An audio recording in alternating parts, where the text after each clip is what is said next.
So this shark got his head bit off by wet filament, and that's a pain in the print farm. So today we're going to talk about why the i10, or the filament fridge as I like to call it, by INSLOGIC and SUNLU, is going to change filament storage forever. Let's get into it.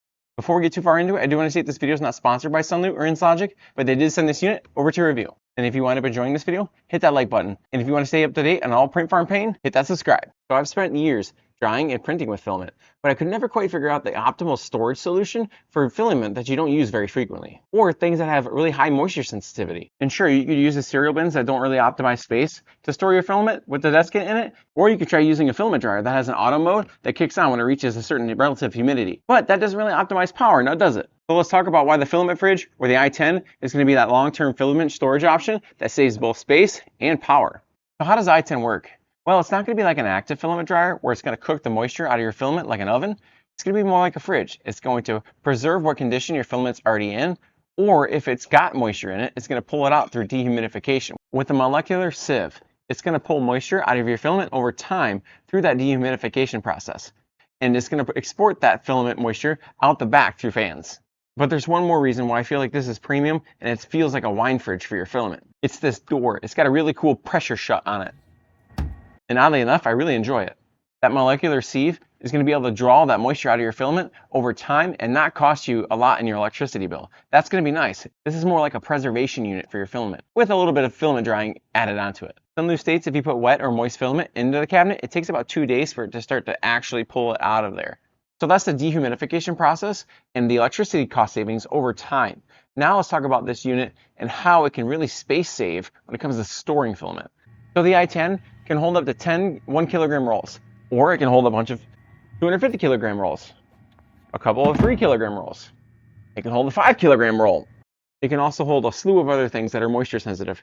You think it, if it fits, it can go in there. But that's not what I'm talking about now. I want to talk about these 1 kilogram rolls and how it's space saving when it comes to storing them. Because I use a ton of them in our farm, and that's awesome. So let's cover that. Store visual creatures, let me show you. This is 8 1 kilogram roll containers that are right here in front of me. There's gaps in between them that you can't store filament in. That's not optimization for workflow, but the i10 is. So there's 5 1 kilogram rolls of PETG in there, there's 5 1 kilogram rolls of TPU in there, and there's 2 250 kilogram rolls in there as well. So there's actually a little bit of extra room in there. How they did it, I don't know. And here's another angle for you. Here's 10 1 kilogram rolls straight from the factory. You can see how much space they take up in just the boxes alone. So now I can take them out of the boxes, put them in the filament container, and it just saves space. This is awesome to see. And if you want to save money on SUNLU filament, you can use code BEGLORIOUS at the SUNLU online store, or you can use our Amazon affiliate link below.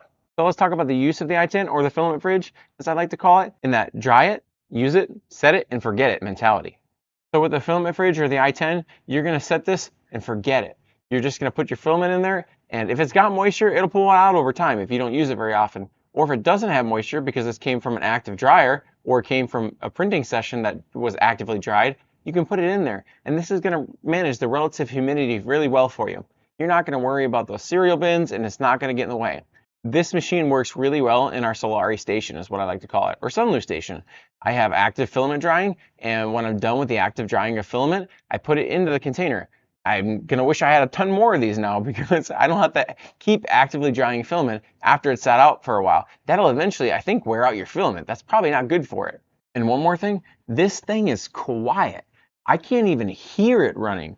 That's awesome. A lot of active filament dryers, you can hear them running. Now, again, this isn't active, but this thing is quiet. It's a long-term, great low energy storage option, and I'm super excited about it. Now, it's going to take some time to do some full long-term testing, but I can tell you that this unit is very well sealed. Got that closure that I talked about earlier. It's just super premium feel, and I just love it so much.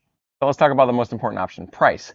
What is this expected price to be at launch? I did contact my SUNLU rep about the filament fridge / i10, and they did state that it's supposed to come in under $200. So for that price, I think it's going to be a great long-term storage option for filament. I think it's going to save us money over time when you don't have to actively dry, print, store, actively dry, print, store, rinse, repeat. And that's the SUNLU INSLOGIC i10, or filament fridge. Remember, if you enjoyed this video, hit that like button, and don't forget to stay up to date and subscribe for all the 3D printing content workflow. Until next time, be glorious.